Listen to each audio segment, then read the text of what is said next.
Welcome to the Honorable Prime Minister, members of the media, radio listeners via St. Martin Gov Radio 107.9 FM and respective radio stations island-wide, Tel TV Plus Channel 15, and online viewers. I'm Rolika Roach, and welcome to the live Council of Ministers press briefing for today, Wednesday, October 1st, 2025. At this time, I would like to invite the Honorable Prime Minister and Minister of General Affairs, Dr. Luc Marcelino, to address you.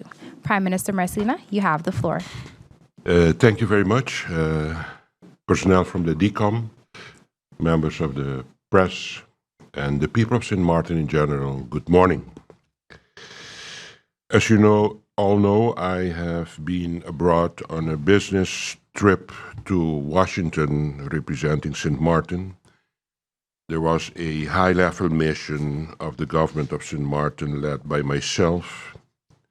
It was to the World Bank headquarters in Washington, D.C. This mission was successful in addressing a few key concerns about the trust fund implementation. I was accompanied also in this mission by the Minister of VROMI, Mr. Patrice Gums, and also the Minister of Education, Culture, Youth and Sport, Mrs. Melissa Gums. Also were there present representatives of the Steering Committee of St. Martin, the Netherlands, and the World Bank. Ahead of the mission, it's important to say that I expressed my concerns of the people of St. Martin about the delays in the successful implementation of tangible trust fund projects. My focus was centered around, for example, the Emergency Operations Center, that is the center that is supposed to be built next to the Fire and Ambulance Department. Also the library, the repair of sport facilities. In this case, it's about 13 gyms next to schools and 12 sport complexes diffused over the island. And also the reconstruction of the Charles Leopold Bell School and the Sister Marie Laurent School. These are for me main focuses of projects that has to be realized with trust fund money in the coming years, realizing that the ultimatum of this trust fund money is 2028. These are projects that are long awaited and are so critical, I believe, for the people of St. Martin, and that is actually the reason that I decided to be present to make sure that these projects that I just mentioned will be realized for the people of St. Martin. Especially realizing that following the cancellation of no less than 4 contracts with a foreign contractor, in this case the Chinese group, there is a huge uncertainty on whether these critical projects could be realized after the cancellation of that project. And that is also the reason that they said we were not successful in the agreement with the Chinese contractors, but still, although we lost time in the negotiation of the contract with the Chinese, we have to start again to make sure that we finalize these contracts for the people of St. Martin. I made it very clear, both in writing and in meetings with the Steering Committee and the World Bank, that we cannot walk away from these promises of tangible and visible results for the people of St. Martin. Important is that after intervention that we had and extensive negotiations, the Netherlands and the World Bank agreed to make additional funding available for the Emergency Operations Center. I think that's something great, that will be additional funding available for the Emergency Operations Center, also for the sport facilities and the school gyms. The World Bank also assured us that the World Bank will not turn its back on St. Martin before these projects are successfully implemented. For the Emergency Operations Center, the EOC, the World Bank also agreed to explore how the trust fund could support not just with financing the construction of this critical facility, but also the necessary internal design, furniture, equipment, and training to ensure that this new Emergency Operations Center will be fully operational by the end of this trust fund. On the education and sport facilities, the Minister of Education, Culture, Youth and Sport will be able to provide further updates. But the most important news is that these projects will fully be financed through the trust fund and that key tenders are already on the market. On the waste management projects, which are so critical for St. Martin, the steering committee agreed with the proposal of the government of St. Martin to increase the budget for the wastewater project with $5 million to connect additional homes in the cul-de-sac area to our sewage network. These works are scheduled to start in the second half of 2026. In parallel, the project will support neighborhood beautification also, including green spaces, murals, upgrading bus stops, benches, and perhaps some community gardens. The steering committee also reserved an additional $20 million for the full closing of the landfill by 2032. I think that is something great also that we have achieved in these negotiations with the World Bank, bringing the total available envelope for solid waste management to over $100 million. On the waste project, the Minister of Romy will be able to provide in the nearby future more information. As Prime Minister, I think it's my responsibility to ensure that the entire €550 million that the government of the Netherlands granted to St. Martin is made good use of for the realization of the projects to build a resilient St. Martin. Last week's mission was successful in securing that no critical project is being cancelled. However, my responsibility does not end with the promises in Washington, D.C. In the coming period, I will continue to be closely involved and I will directly engage with the government of the Netherlands on how to guarantee that all funds will be fully used to realize the tangible and also the most needed projects for the people of St. Martin. That's about my first phase of my business trip to Washington. Secondly, the second half was the representation of St. Martin in the Kingdom by the 80th session of the United Nations General Assembly. In that delegation, the government of Curaçao and St. Martin and Aruba was also represented, and I had the honor to represent the kingdom on the podium on presenting my vision on non-communicable diseases in general and also the implications for country St. Martin. As you know, non-communicable diseases are diseases concerning cancer, cardiovascular diseases, and diabetes. So as you know my background, it was my opportunity, of course, to especially discuss the vulnerability of St. Martin and especially the position of women in our society towards the communicable diseases in our community. I met also with the president of Suriname. That is also news that was all over already.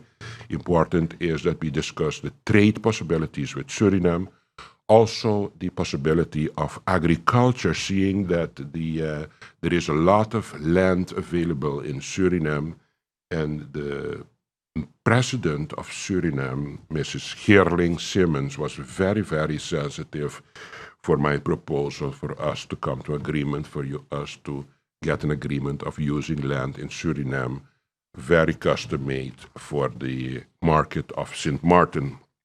Also, what we discussed is seeing the fact that I'm very sensitive for nation building, and we are always in deficit of professionals, seeing our history with Suriname, and that there are a lot of people from Suriname, professionals, assisting and helping us in education and also in the healthcare. We discussed the possibility of concretizing more this working relationship to see if we can get some more professionals to assist me with our nation building.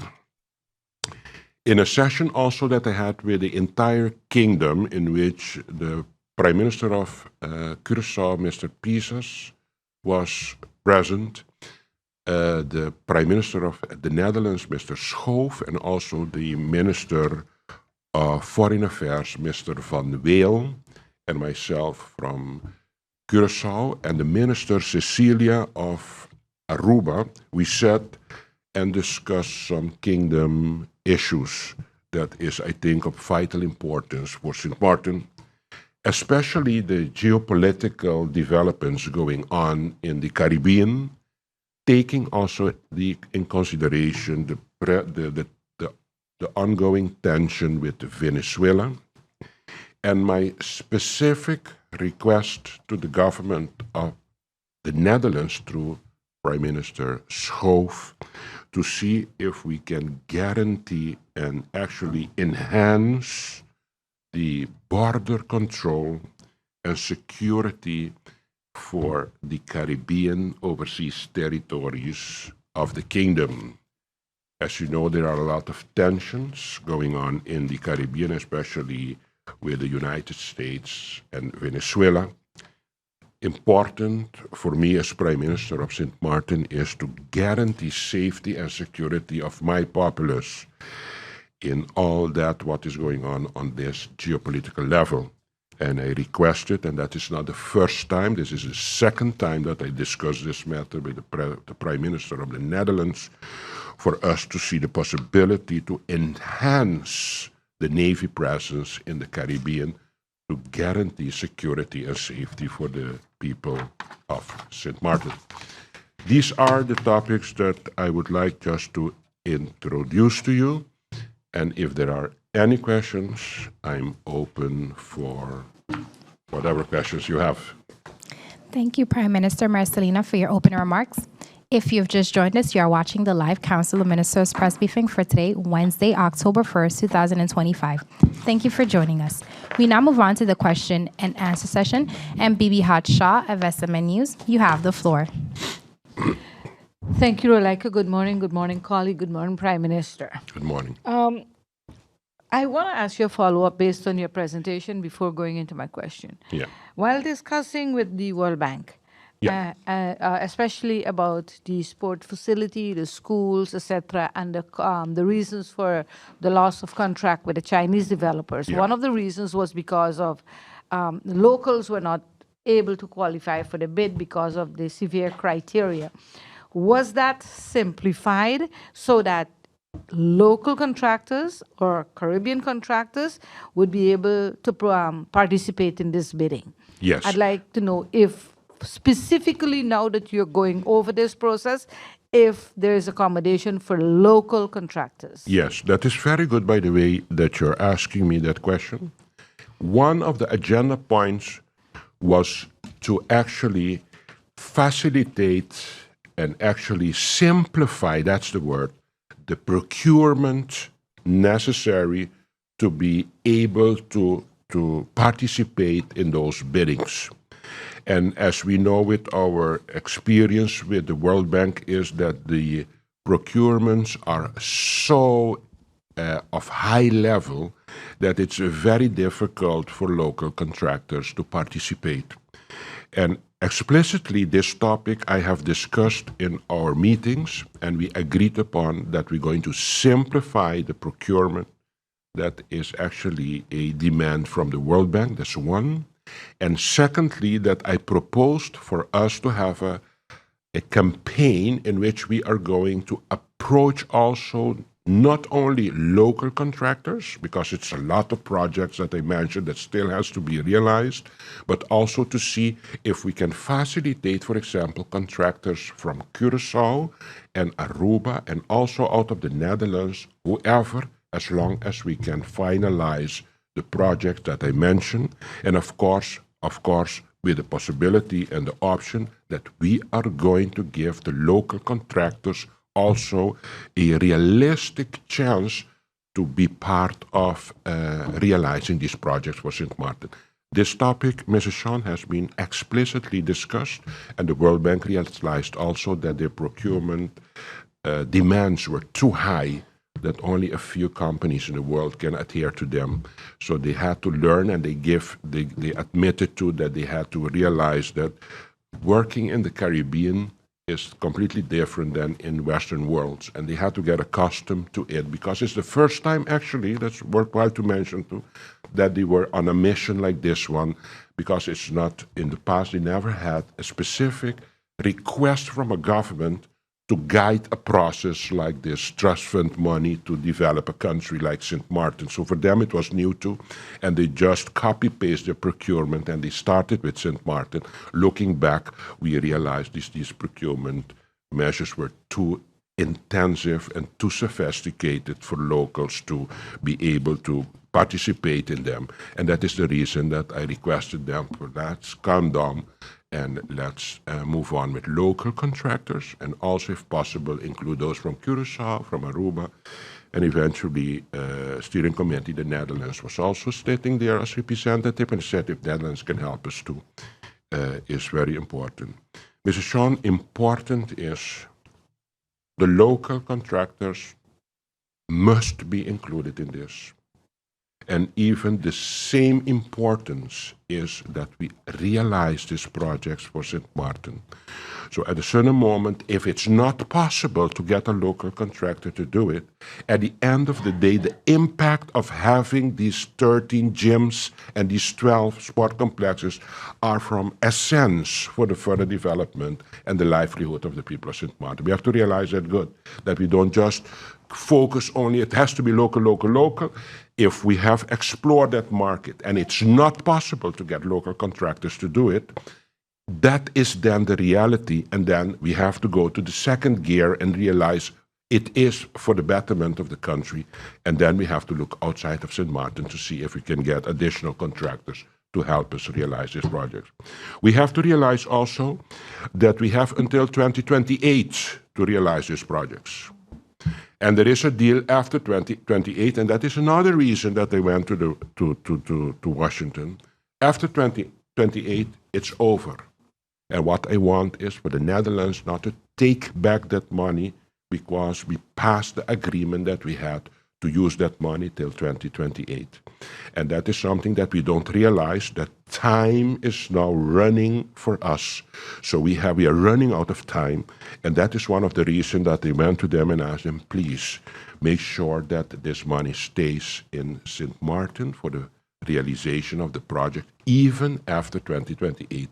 And then you have a second challenge: who is going to supervise this fund after 2028 if the World Bank is not willing to do that? But we are trying to sensitize World Bank to continue guiding the process until we have all these projects realized for the people of St. Martin. Prime Minister, since we are on construction, getting procurement and getting all these contractors internationally, let's take, for example, what's going on with your baby in Cahill.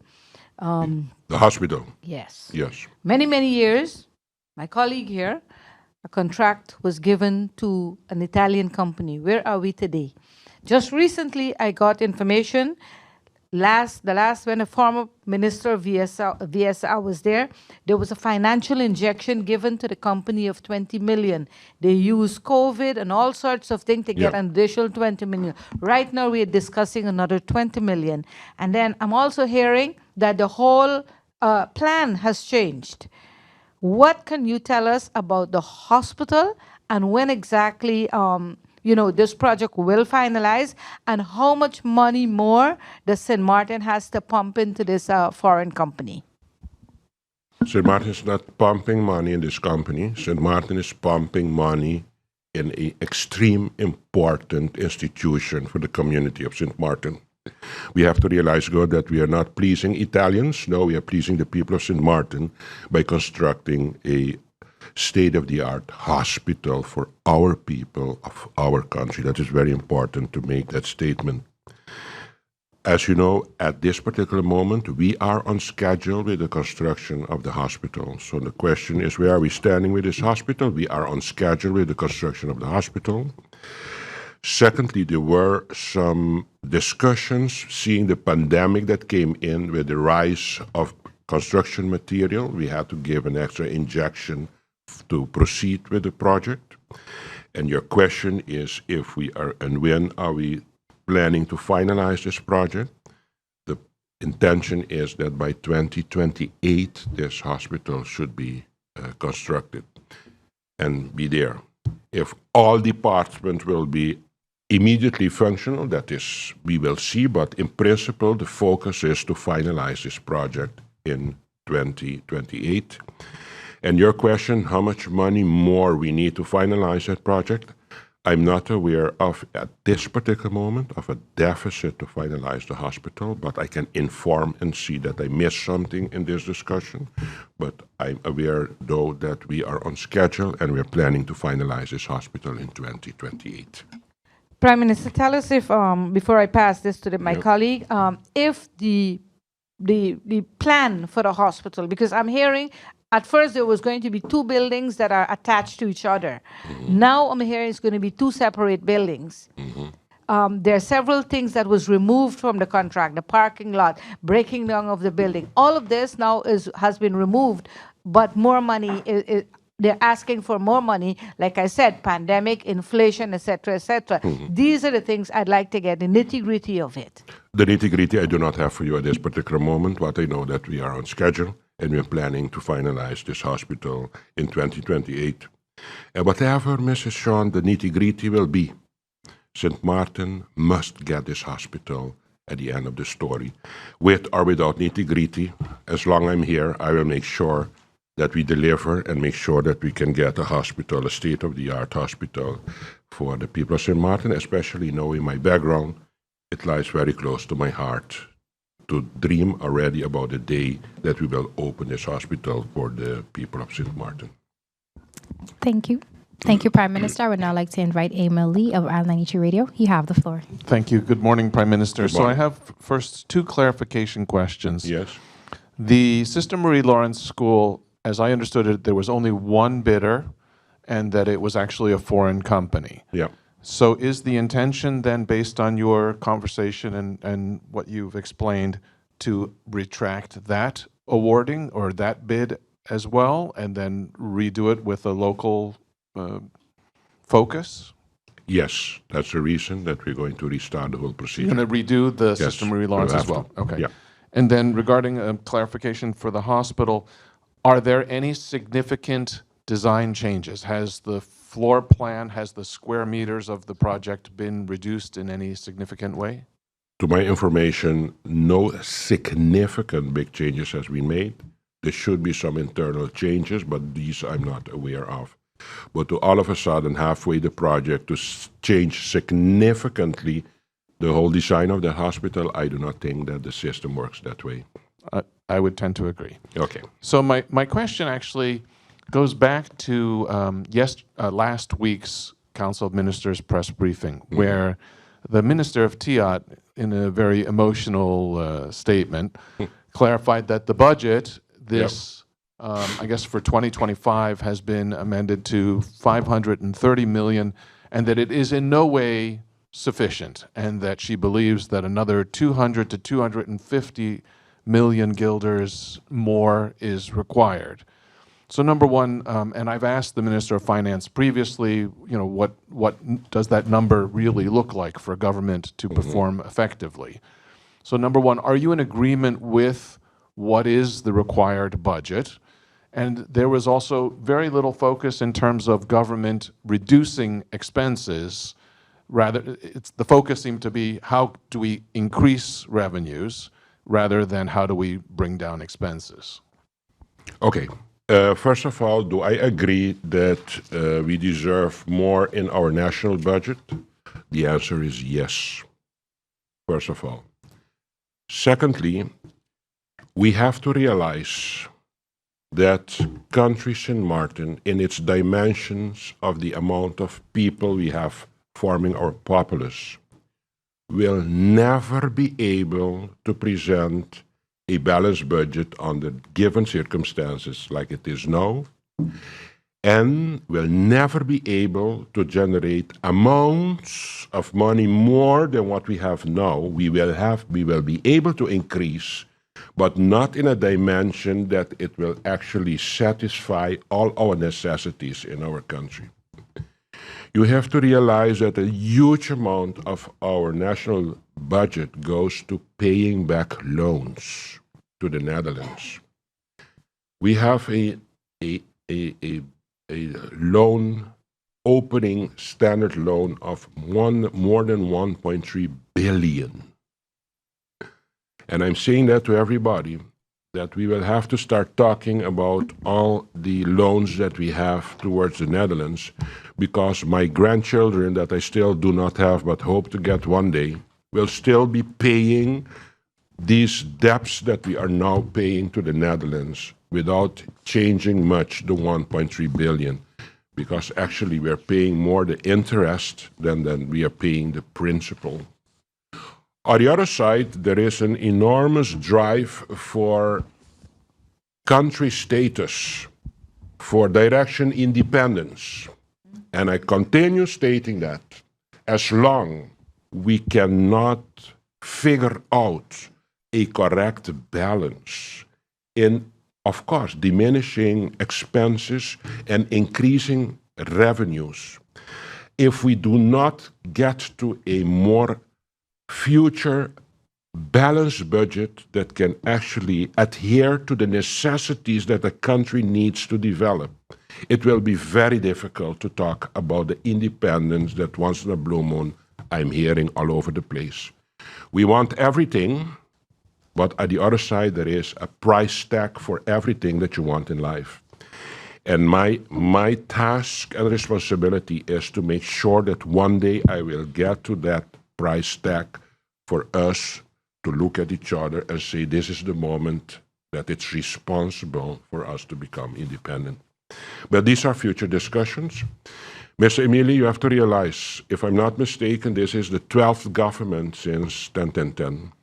And I'm the 8th prime minister of this country. The 7 before me were never able to balance a year budget for the country.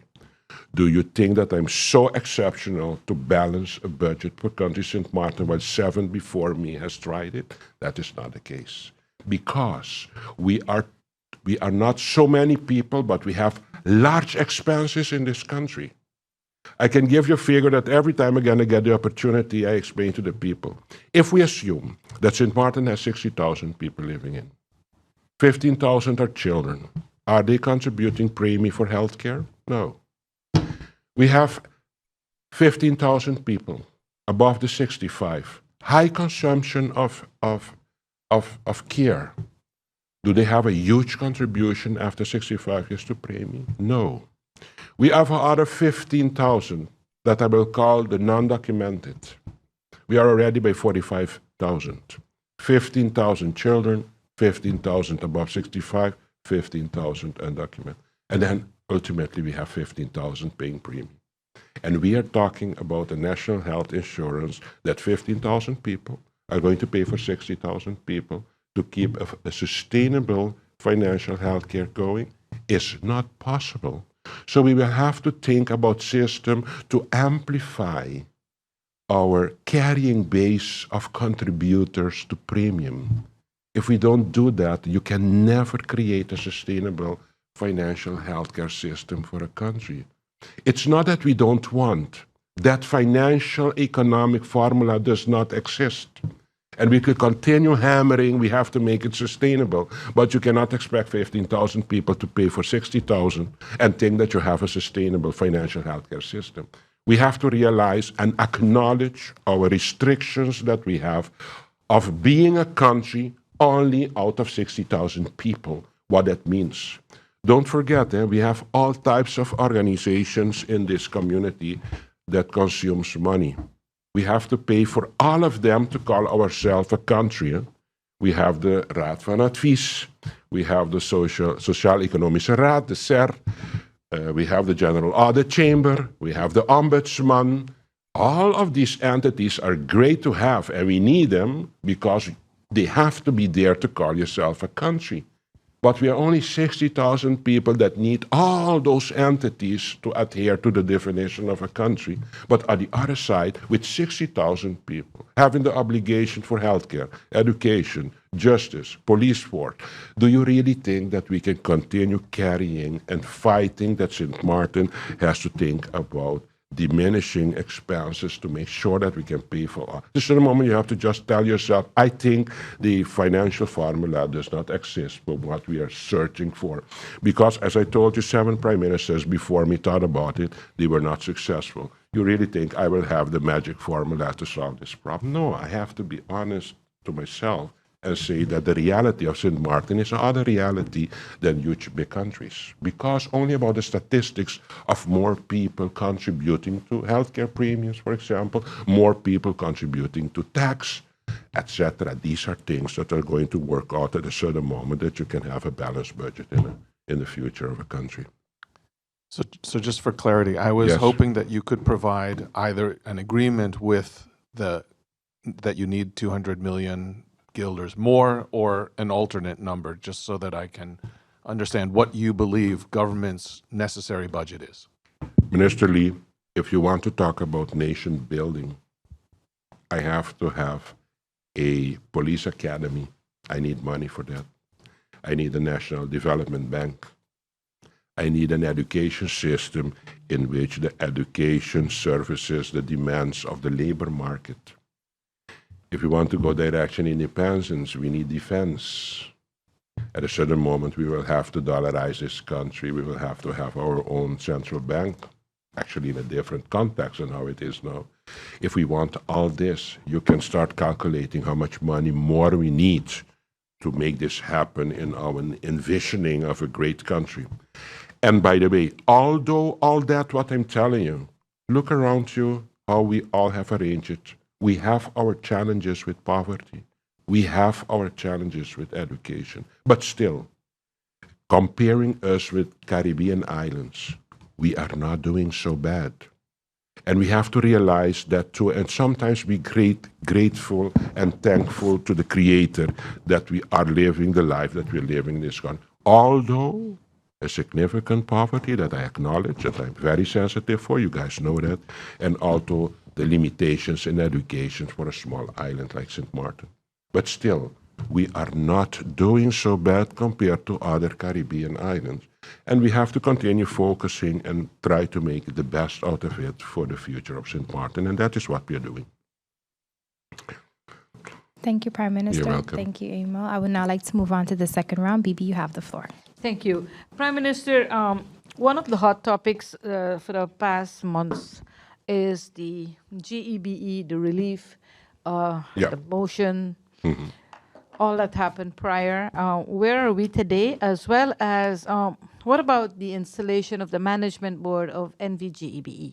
Can you give us an update for the relief? Yeah. Okay, for the further relief, there are 2 things, and I said it in Parliament too.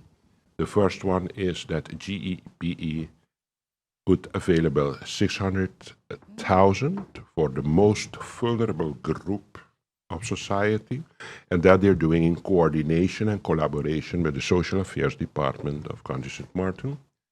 And as government, I made that statement also in Parliament. We are starting now with the preparation to see if we can, as I presented in Parliament, a household subsidy to introduce that to the community of St. Martin. And until now, we are planning to put a 5 to 6 million in this relief for the coming 4-6 months, depending of our limited budget that we have. But we are working on a household a subsidy also next to what GEBE is doing. And that is what we are doing in concreto now for the relief. The second question that you have is where are we standing with the appointment on managerial level of the board? We are busy with accommodating the C-suite level of GB. We are coincidentally this coming 2 weeks, we are in the finalization of the appointment of candidate for the C level, and it's a little premature to give details about it, but the intention is for us to have, as soon as possible, someone appointed on C level for the company of GEBE for Country St. Martin.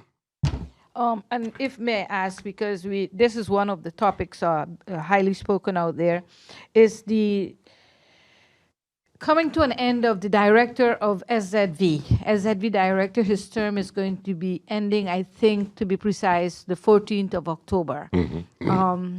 There was a recruitment process. There's a lot being said as to who is going to be appointed either as the incoming director or someone in the interim.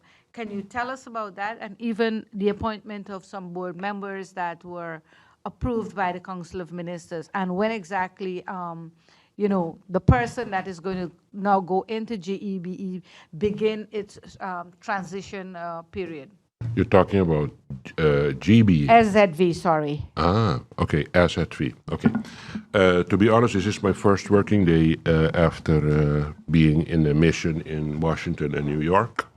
I was not here by the latest discussions about the accommodation of the management level of SZV. So I cannot give you the latest development on that specific question, who will be the definitive manager for SZV. And that's the same for the board. There are some members of the board that I understood from the Minister of VSA that they are working on to get it completed, also to have a functional good board for SZV, seeing the importance of SZV for the community of St. Martin.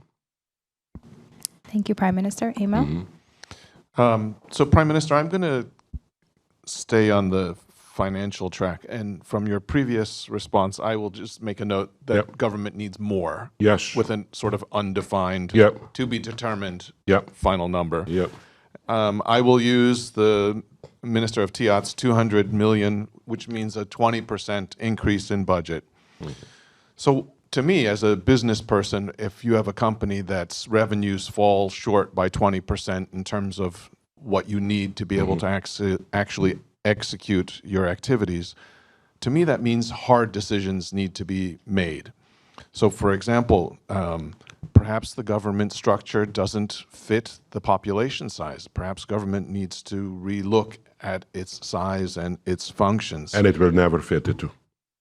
Okay. But I will give you an answer on that one. But for example, if spending less, you mentioned 3 ministers went to New York. I assume they all flew business class. Perhaps, curtailing travel, flying economy on shorter flights. I have here actually KLM. It is possible for government to file for what they call a blue biz number, meaning that government can actually accrue loyalty points for all of the people who fly, and you can use those points to pay for future travel. So there are cost savings mechanisms that don't impact your ability to function as a prime minister, but would help to bring down costs in order to fit activities within the budget that you do have. Yeah. Of course, there are two things, expenses on 2 levels, is for example, the size of government towards the society. Mr. Emily, we are a small island, but we don't want to acknowledge that. And we have a few chairs to give people for them to have a living. So imagine now I'm going to now dismiss civil servants. What is going to happen with these people and their families? They're going to get themselves in unemployment. They're going to get themselves in poverty. I take away opportunities for the next generation that has to go to school. just to say I have actually made the government apparatus smaller. Okay, I have achieved that. The other side of the story is that I have pushed them in poverty. And what is now the net gain of that action just on paper to see, okay, the government is very effective and efficient and has the right amount of people. But what are we going to do with our people in St. Martin? And I think I have that responsibility as a prime minister also to try to give everybody a living too.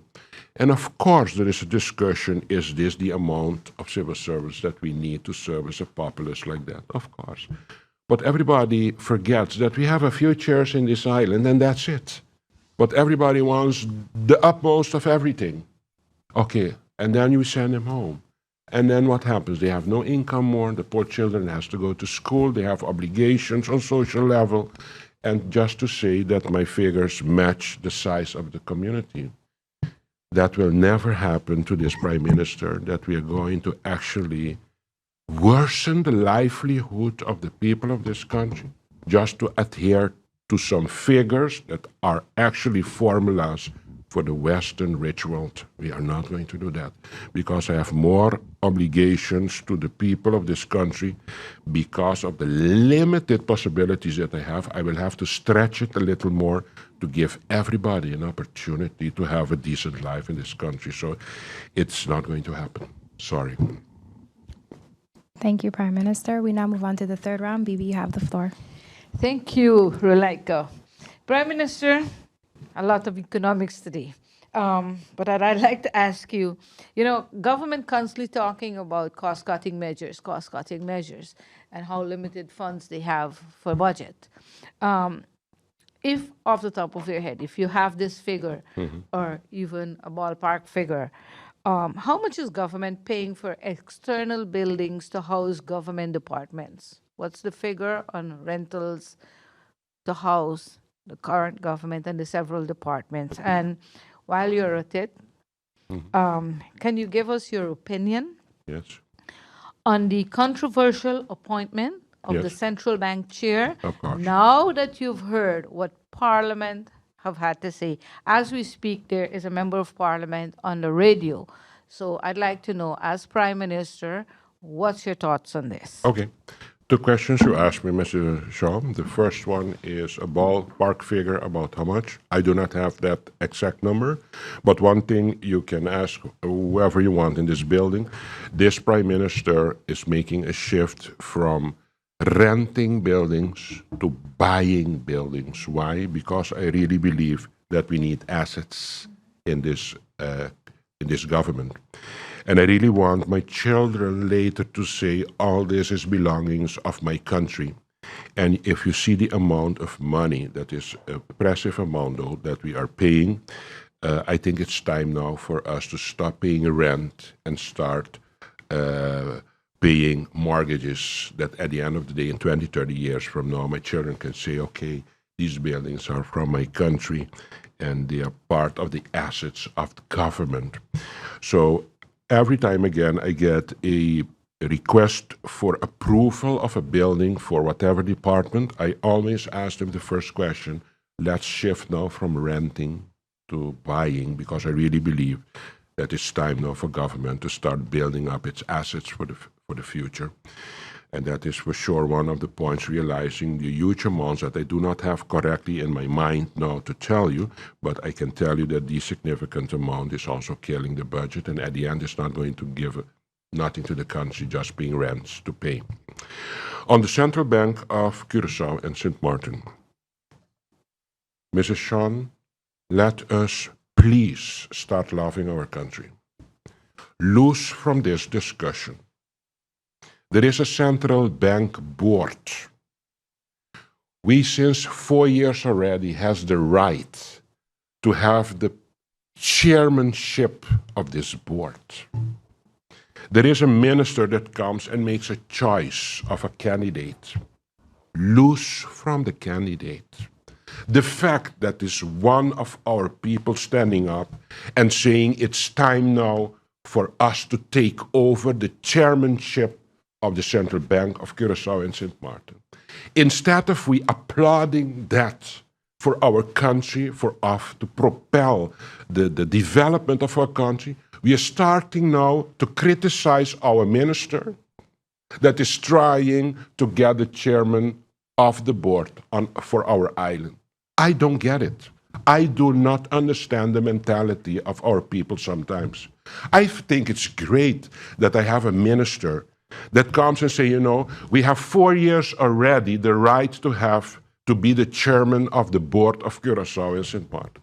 Ultimately, we have a minister that comes and say, guys, I'm going to do something heroic. It's time for us to take this position and put it in hands of St. Martiners for us to be able to control what is happening in the central bank.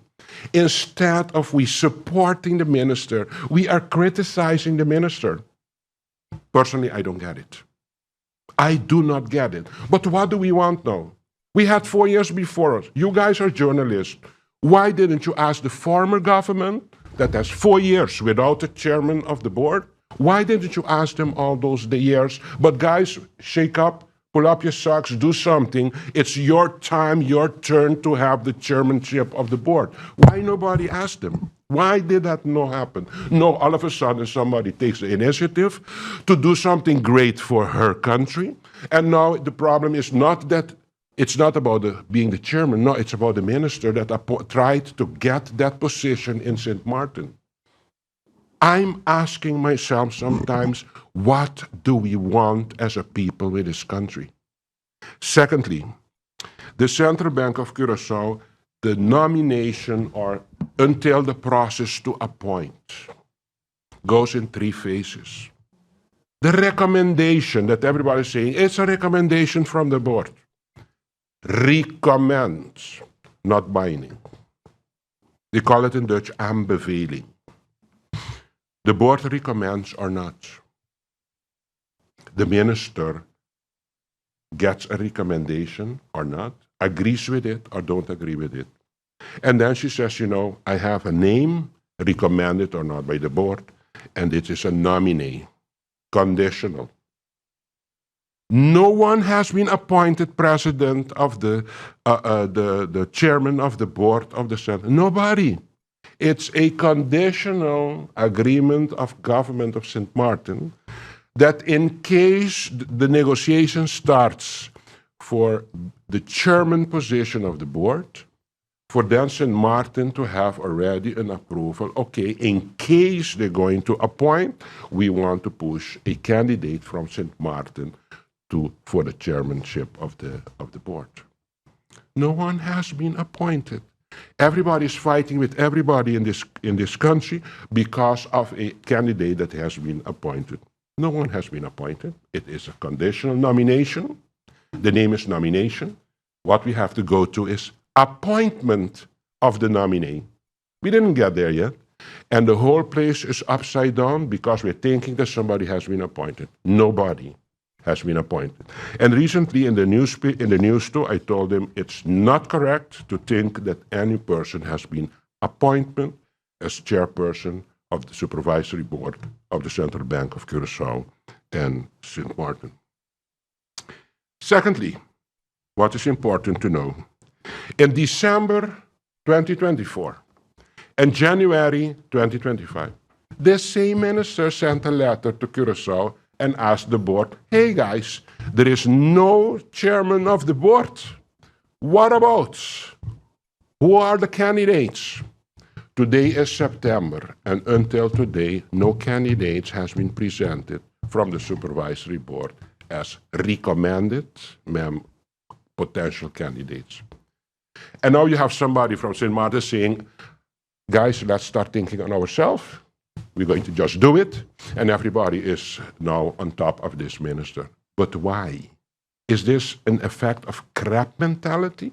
Or are we not understanding the bigger picture that we start to fight for the betterment of our country?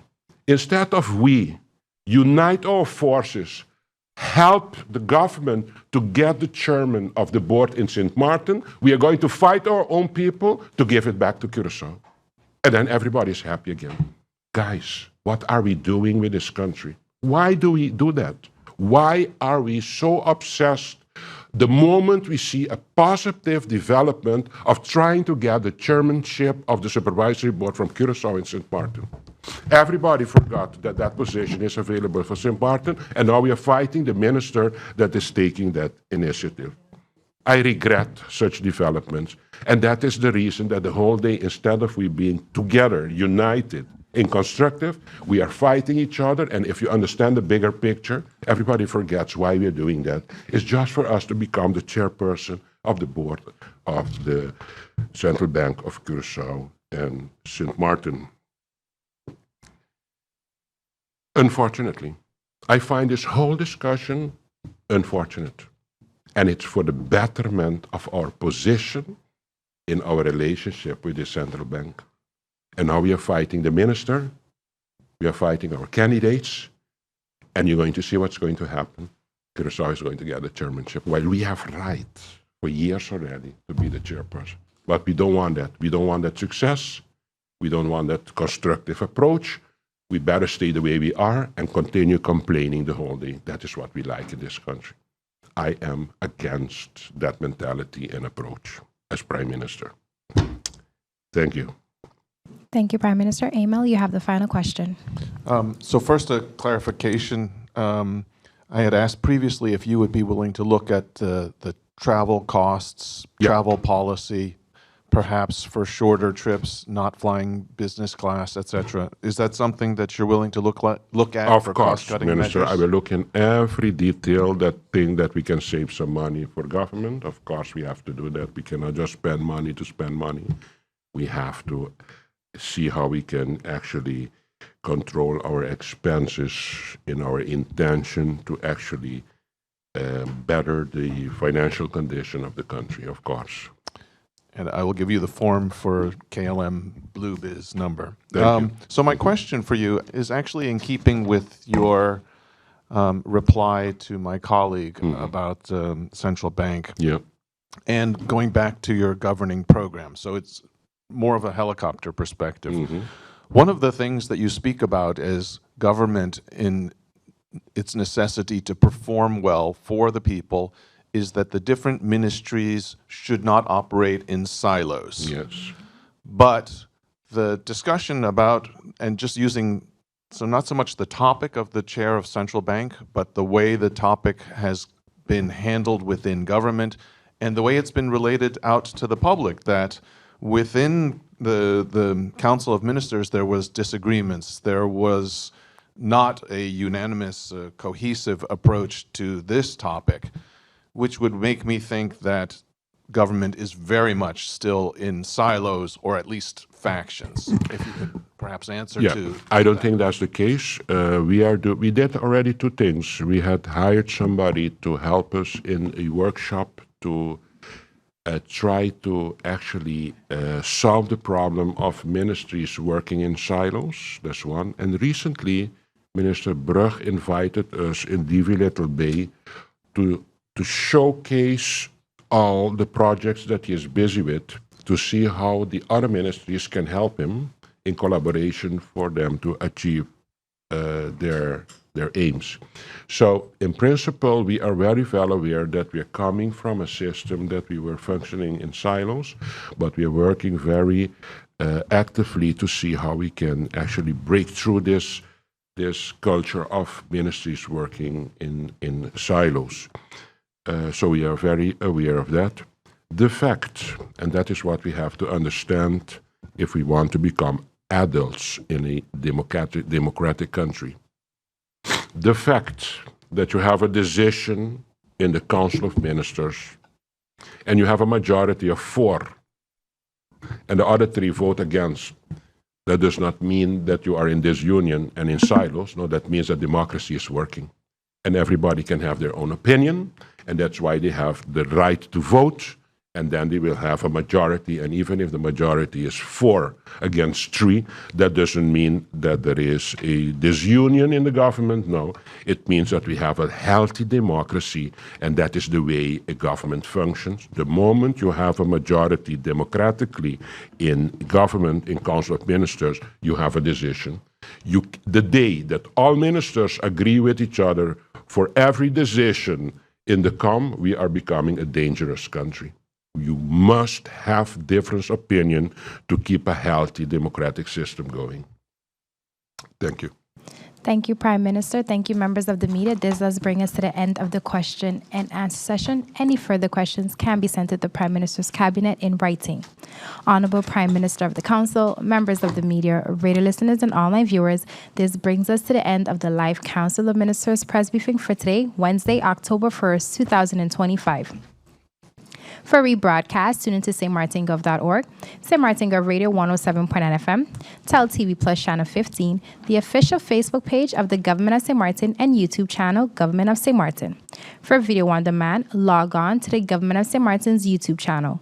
On behalf of the Department of Communication and the Government of St. Martin, I'm Relaika Roach and wishing you a pleasant day further.